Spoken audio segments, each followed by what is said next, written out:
a Xanax and a Red Bull. 8.4 ounce little Red Bull. Little one. Doctor. Speedballing in the 21st century. There it is.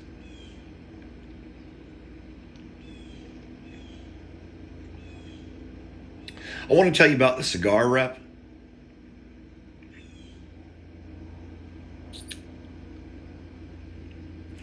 Did I say Cigar Rep?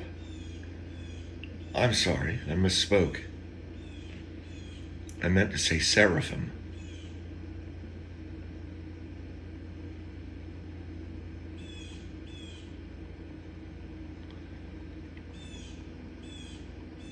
Big, beautiful wings. Wings upon wings.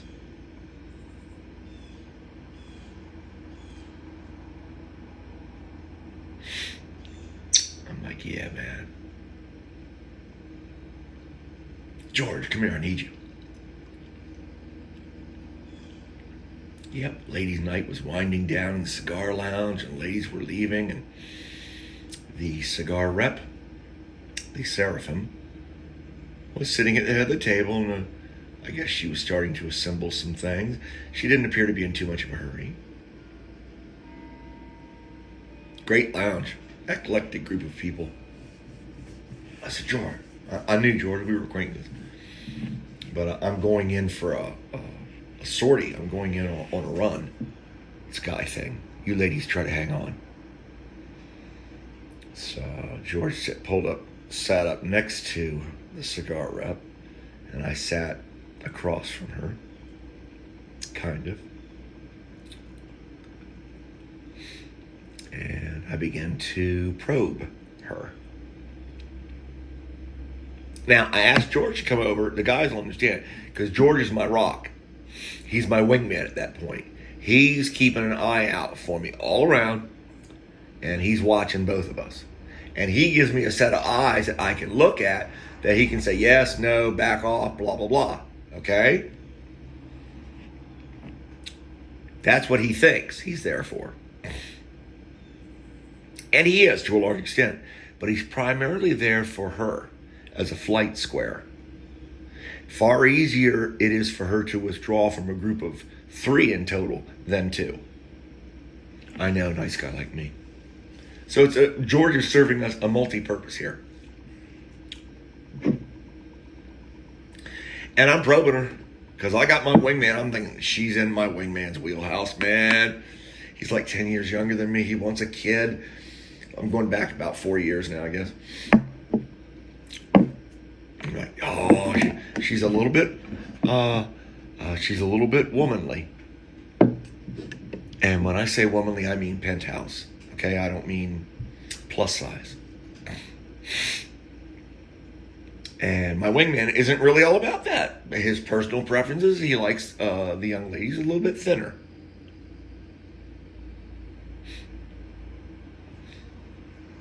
I'm thinking he can get by that.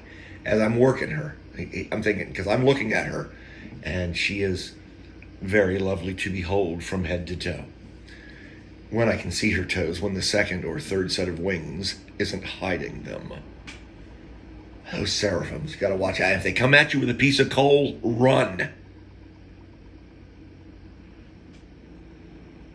Just don't bother. Unless you want to look it up, go ahead. I don't care. They ain't got enough coal up there for me. Let me just put it that way.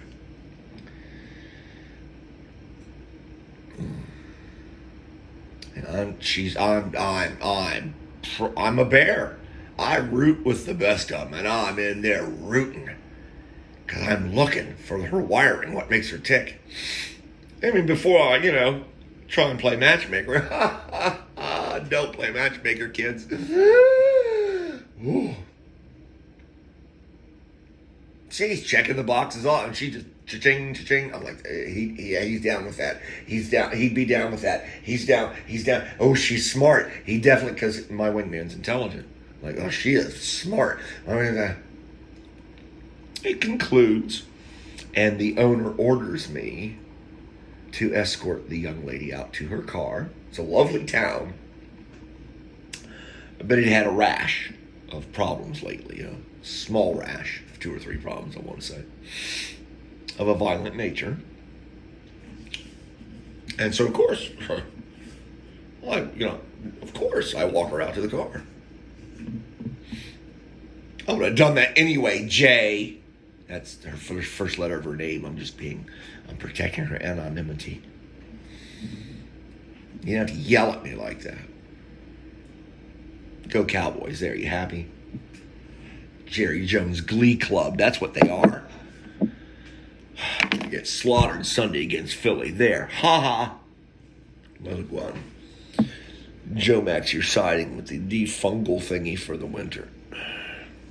It's gonna be ugly, girl. They up in the vet, right? Lincoln Field. They up in the vet, right? It's gonna be ugly. Where was I? So, of course I'm gonna walk her out. And as we're going out to the car, I'm attempting small talk, I made sure I've got her business card. I've got, blah, blah, blah, blah, blah. Yeah, because I'm going to try and hook this young lady. I'm going to try and hook my wingman up with this angel. And as it's time for us to part, she reaches out unannounced, suddenly, and hugs me tenderly.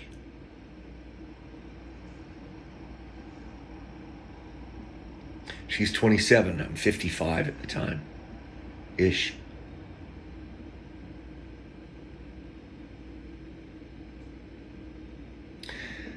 And I remember I returned the hug. I was perhaps a bit mannequinish. It was totally unexpected for me. It truly was. I wasn't jonesing her. I was not jonesing her in any way. I was just on a fact-finding mission. And that's when I thought, what have I done?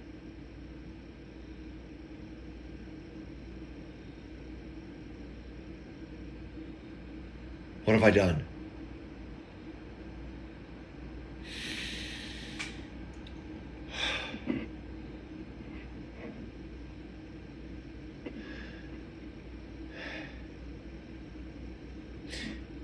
Do you know how hard it is to see something that you so desperately want, but you know that to reach out and attempt to take it will cause damage? As my friend said, I ran it by it's nice to be over. You can actually have female friends and vice versa, I guess. One of my good friends, and I was telling her what had happened, what was happening. And I remember her looking at me, she goes, yeah, that can't end well. And I'm like, I know, right? To use the younger people's vernacular. Yeah, that can't end well. I'm like, I know, right?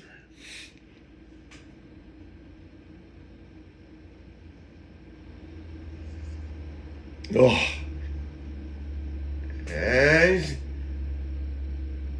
And she didn't take no for an answer. She came at me again.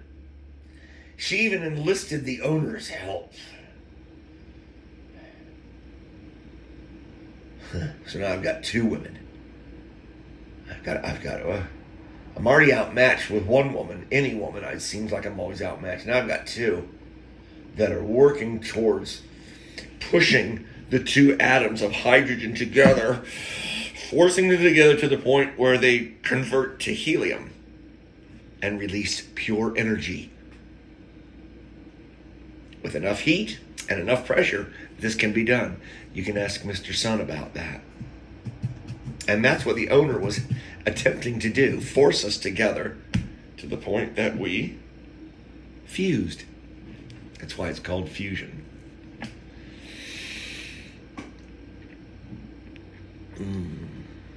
Boy, that was hard. And I don't know what I was reaching for. Was I fishing for a pat on the back when I asked the humidor aficionado that works there? When I confided in him, it's a patent place anyway. Any little bar or lounge or Wawa, as the case may be. In this case, Wawa. Everybody knows everything.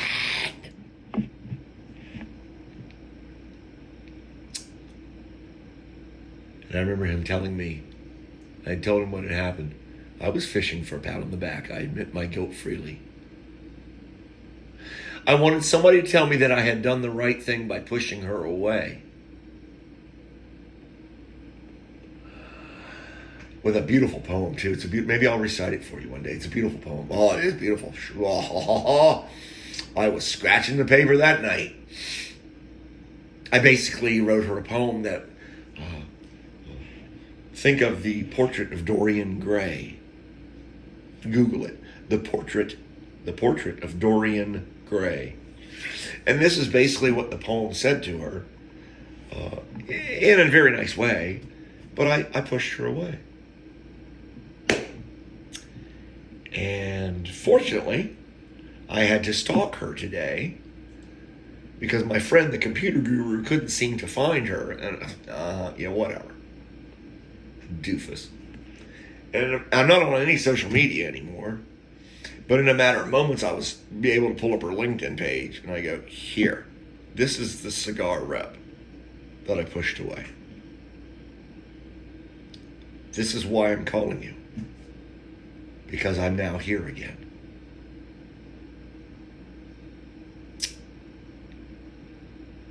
I'm in the same position again.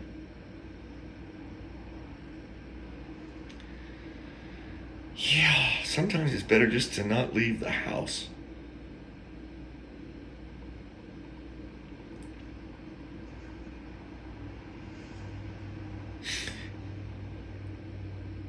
Я защищаю. I protect. Я побеждаю. I defeat. Я спасаю. I rescue. I must have a purpose. I must have a function. I must contribute to a relationship. I cannot steal from it. And to have involved myself with her, the Cigar Rep, would have been stealing from her. And here I find myself in this position again. Yes, perhaps it is better to just not leave the house. I understand that McDonald's and Uber and Walmart, they all got home delivery. And I'm fortunately in a position to where I can do that if I wished. I love human beings. I do. I cherish them. They serve a very, very important purpose in God's plan. That's all I can really say. I don't think I can. I'm not privy to speak any further on it. But you as a human being are very important in God's plan. And that's all I dare say. Peace.